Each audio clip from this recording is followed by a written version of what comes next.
Assalamualaikum warahmatullahi wabarakatuh.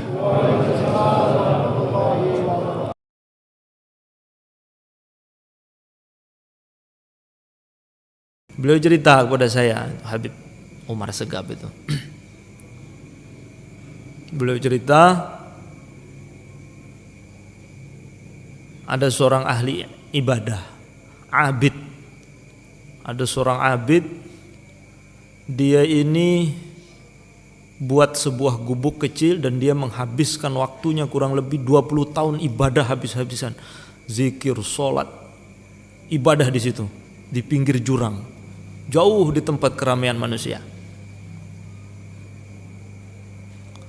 Suatu hari ketika beliau ini keluar dari tempat peribadatannya, ternyata di pinggir jurang itu ada seorang laki-laki yang melonjorkan kakinya itu ke luar jurang, duduk pegang catatan sambil nulis-nulis begitu. Apain enggak paham lah. Maka ahli ibadah ini merasa aneh, loh ini kok ada orang duduk di pinggir jurang nulis-nulis, siapa ini? Maka dia tanya, Pak, antum kenapa duduk di situ? Di bawah itu batu semua, antum kalau jatuh mati itu. Maka orang itu bilang, iya itu kalau kamu yang jatuh mati kalau jatuh ke bawah, tapi kalau saya enggak. Kok bisa? Saya bukan manusia. Oh kamu bukan manusia, terus kamu siapa? Saya iblis. Saya iblis. Oh kamu iblis. Oh. Terus kamu ngapain di sini duduk-duduk ngelihat-ngelihat terus nulis-nulis apa? Ya ini kata Habib Umar ya, sama saya nggak tahu. Saya itu kalau mau menyusun strategi untuk menggoda manusia, saya butuh pemandangan-pemandangan yang indah begini biar fresh.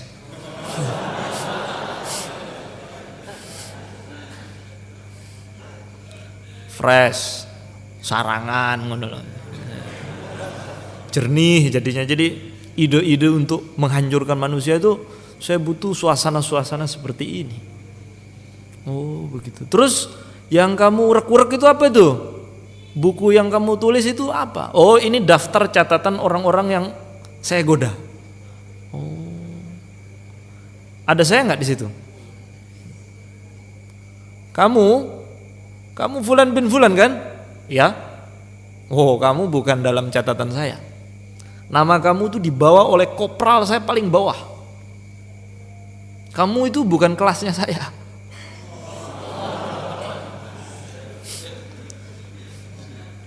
Oh masa? Saya ini ahli ibadah loh. Saya menghabiskan umur saya 20 tahun untuk ibadah di sini. Masa saya nggak ada di situ? Kayaknya ada itu. Sudahlah, kamu itu cukup dengan jari saya saja. Seperti anak kecil main batu itu, seperti itu mudahnya saya menggoda kamu. Saya nggak punya waktu lama. Suatu saat saya akan buktikan kata-kata saya ini. Terus hilang, hilang. Hari berganti hari, bulan berganti bulan, kurang lebih 2 tahun berlalu.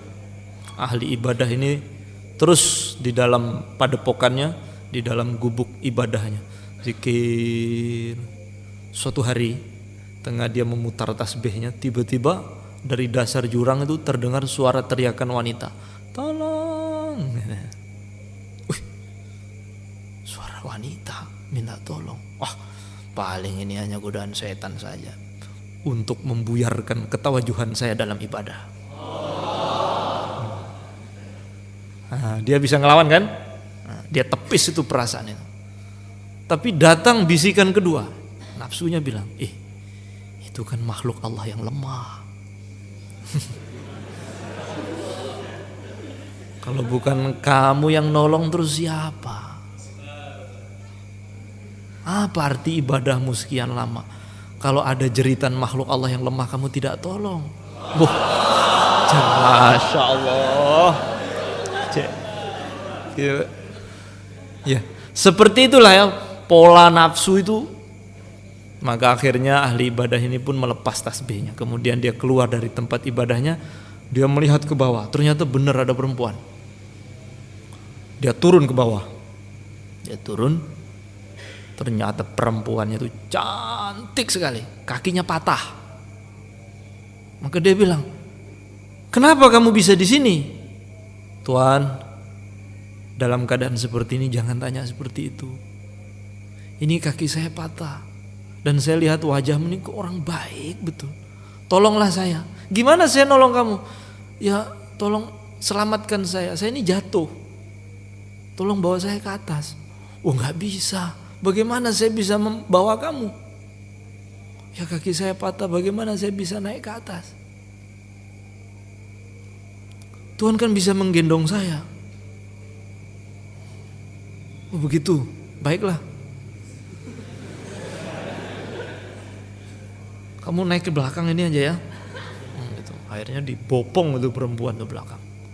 Ketika dia jalan naik ke atas, itu pipinya perempuan tuh kan deket sama pipi dia tuh sambil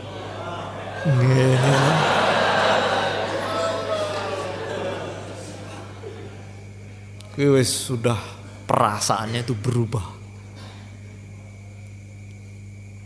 Pipinya itu dikit demi sedikit bersentuhan dengan pipi dia. Maka dia dalam hati mulai tergerak, nafsunya bergejolak. Maka dia ingin mencium perempuan ini. Maka langsung pas dia mau cium begini, nengok, tiba-tiba orang yang digendong berubah menjadi orang yang 2 tahun pernah ketemu, yang duduk di pinggir jurang. Nah, kamu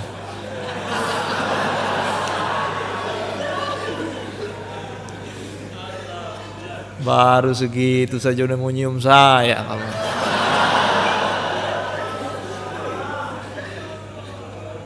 Saya kan sudah bilang, kamu itu bukan tandingan saya. Kalau untuk menggoda kamu, untuk terjerumus dalam maksiat, itu cukup dengan trik begini saja kamu sudah jatuh. Orang-orang inceran saya ini bukan kamu ahli ibadah yang kalau sesat-sesat sendiri. Yang saya goda tuh kiai besar, yang di belakangnya itu jamaahnya tuh ratusan, ribuan. Nah itu sesat satu, 1000 orang ikut sesat. Paham?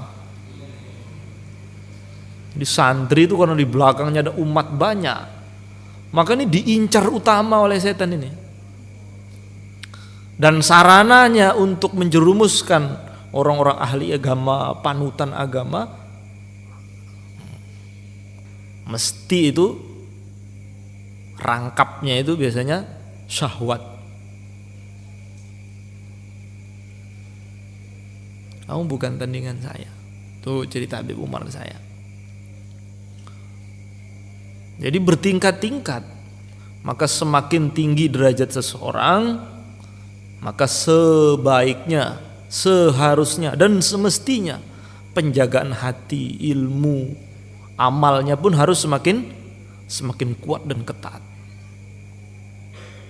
Jadi apapun bentuk ajakan setan, curigai, jangan percaya walaupun